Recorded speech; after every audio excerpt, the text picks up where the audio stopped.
ಮುಖ ತೊಳ್ಕೊಳ್ಳೋಣ ಅಂತ ಹೊಂಟ, ಅಲ್ಲಿ ನೀರೇ ಇರಲಿಲ್ಲ. ಊಟ ಮಾಡಬೇಕು, ಹೊಟ್ಟೆ ಅಷ್ಟೇ. ಅದ್ರ ಹೋಟ್ಲಿಗೆ ಬೇಕಂದ್ರೆ ಮೆಡಿಕಲ್ ತೋರಿಸಿ. ಊಟದ ಬಗ್ಗೆ ರಿವ್ಯೂ ಕೇಳಿದ್ರೆ ಏನು ಮುಖ ನೋಡಿ ಹೆಂಗಾಗಿದೆ ಅಂತ.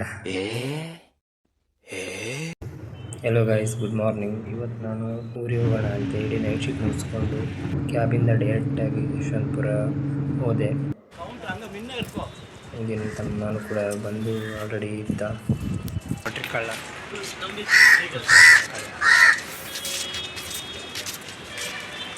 ಕಾಲ್ ಬಂತು, ಮಾತಾಡ್ತಾ ಇತ್ತು ಯಾರ ಜೊತೆ. ಅಂತೂ 8:40ಗೆ ಟ್ರೈನ್ ಬಂತು. ನಾವು ಬೇಗ ಹತ್ತಿ, ಸೀಟ್ ಅಂತೂ ಕೆಳಗಡೆ ಸಿಕ್ಕಿಲ್ಲ, ಬೇಗ ಮೇಲತ್ತಿ ಸೀಟ್ ಹಿಡ್ಕೊಂಡು ಕೂತ್ಕೊಂಡ್ವಿ. ಮಾರ್ನಿಂಗ್ ಏನು ತಿಂದಿರಲಿಲ್ಲ, ಸೊ ಹಂಗಾಗಿ ಬರಬೇಕಾದ್ರೆ ಇಡ್ಲಿ ಮತ್ತು ಪಲಾವ್ ತೊಗೊಂಡು ಇಬ್ಬರು ಕೂಡ ತಿಂದ್ವಿ. ನಾನು ಇಡ್ಲಿ ತಿಂದೆ, ಒಂದು ಪಲಾವ್ ತಿಂದ್ಮೇಲೆ ನೋಡಿ ಹೆಂಗೆ ಮಲ್ಕೊಂಡಿದ್ದ ಅಂತ. ಫೈನಲಿ ನಾವು 2 o'clockಗೆ ಶಿವಮೊಗ್ಗ ರೀಚ್ ಆದ್ವಿ. ನೆಕ್ಸ್ಟ್ ಸಾಗರ ಹೋಗ್ಬೇಕಂದ್ರೆ ತಾಳಗುಪ್ಪ ಟ್ರೈನ್ ರೆಡಿ ಇತ್ತು ನಮಗೆ. ಸೊ ಹಂಗಾಗಿ ಟ್ರೈನ್ ಹಿಡಿದು ತಾಳಗುಪ್ಪ ಟ್ರೈನ್ ಕಡೆ ನಾವು ಹೊರಟ್ವಿ. ಹಾಗೆ ತುಂಬ ಸೆಕೆ ಆಗ್ತಿದೆ ಅಂತ ಇವನು ಮುಖ ತೊಳ್ಕೊಳ್ಳೋಣ ಅಂತ ಹೊಂಟ, ಅಲ್ಲಿ ನೀರೇ ಇರಲಿಲ್ಲ. ಅಂತೂ ಕೊನೆಗೂ ತಣ್ಣಗೆ ಮುಖ ತೊಳ್ಕೊಂಡು ನಮ್ಮ ಕೋಚ್ ಕಡೆ ಹೊರಟ್ವಿ. ಇದೇ S7. ಫೈನಲಿ ನಮ್ಮ ಸೀಟಲ್ಲಿ ಕೂತ್ಕೊಂಡ್ವಿ. ಟ್ರೈನ್ ಕೂಡ ಮೂವ್ ಆಯಿತು. ಸೊ ಇವಾಗ ನಮ್ಮ ಪಯಣ ನಮ್ಮ ಊರಿನ ಕಡೆ.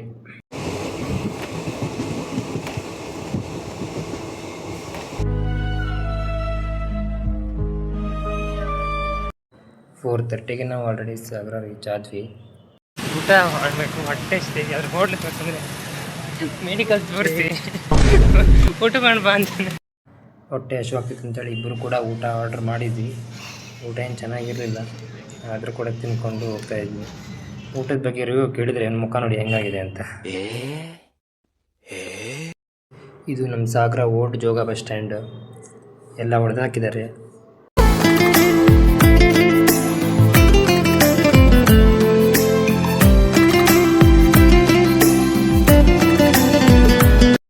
ಇದು ಸಾಗರ ನ್ಯೂ ಪ್ರೈವೇಟ್ ಬಸ್ ಸ್ಟ್ಯಾಂಡು.